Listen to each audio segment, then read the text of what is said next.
mahitabo ana Mag-penalty sila. na penalty for the unregistered at the same time. Mubaking na siya how many months ka nga unregistered ka. Kung mahitabo ana, mingon na po ka nga, ma'am. Ako ipa-cancel lang ako ang business name registration because naana kay tatal dito sa BIR.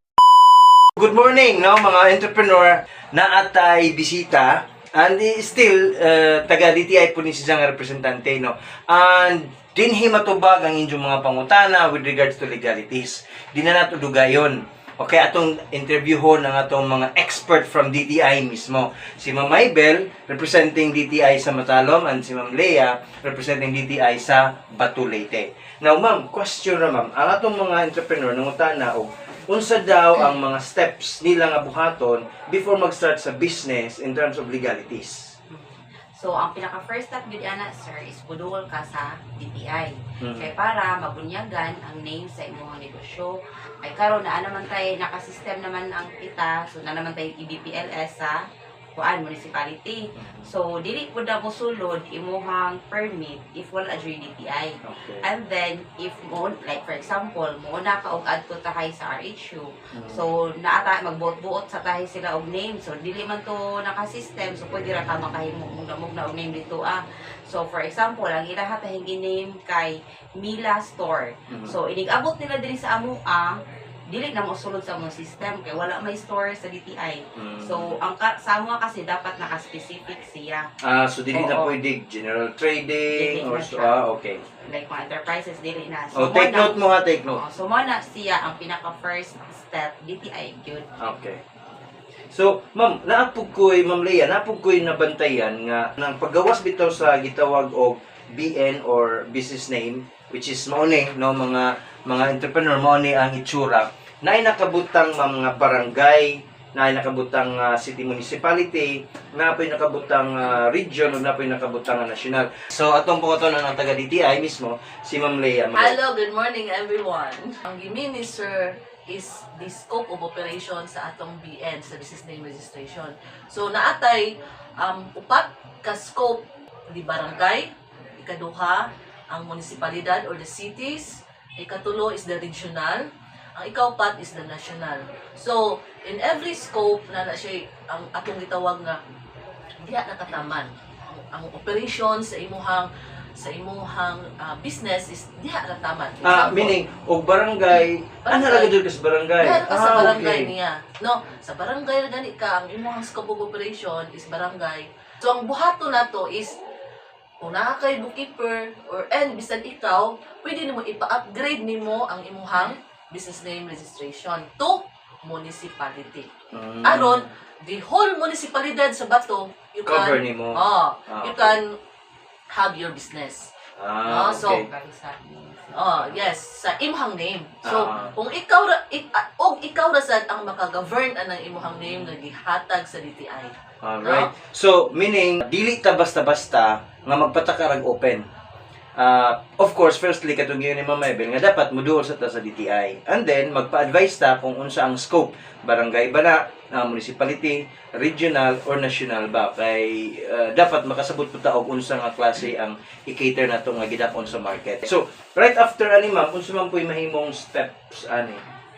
So, after securing the DTI permits or the DTI since ang istorya ni Ma'am Maybel is that ang having a DTI is huna-huna na to, pwede na ta mag-business, pwede na ta maka-operate. No, because wala authority ang DTI for you to have that. Only ang atong municipalidad, no? Mo na siyang mga muog permiso, that is the municipal permit. Natay protocol nga gisunod, no? So, from DTI, 1 month ikang ka mag-DTI, you have to go to BIR. Or, less sa 1 month, you have to go to BIR. No? So, magamay, madako ang atong negosyo, basta naka-DTI ka, you have to go to BIR. Otherwise, ang hitabuan na, Mag-penalty sila. penalty for the unregistered at the same time.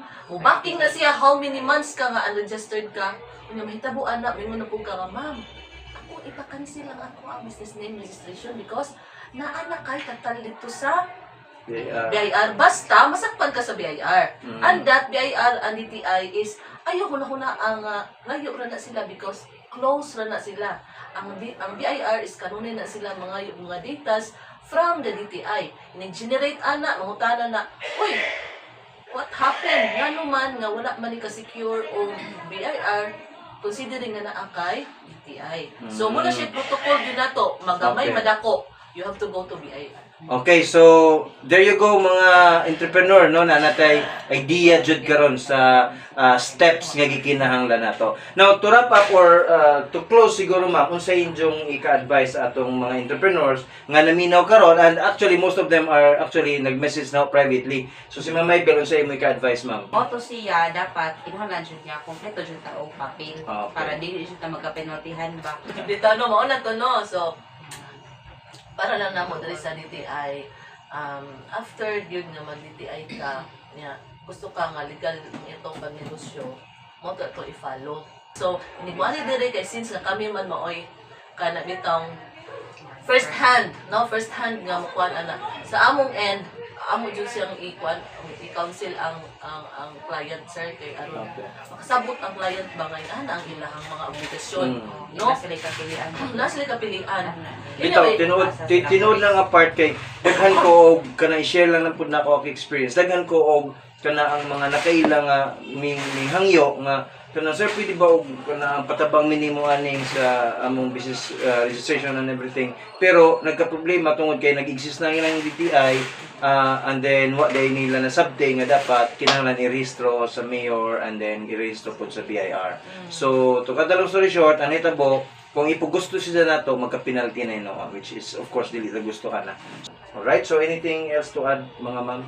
No, nothing. Alright, so with that, mga entrepreneur guys, any side comments or kung naman galing mo ipadugang nga mga questions, please feel free to comment na lang at least makaisaan sa of course sa uban nga mga naminaw kung na may same questions at least ma-answer na through a video. Alright, so daghang salamat and again sa sunod just message lang para makahimo ta og videos.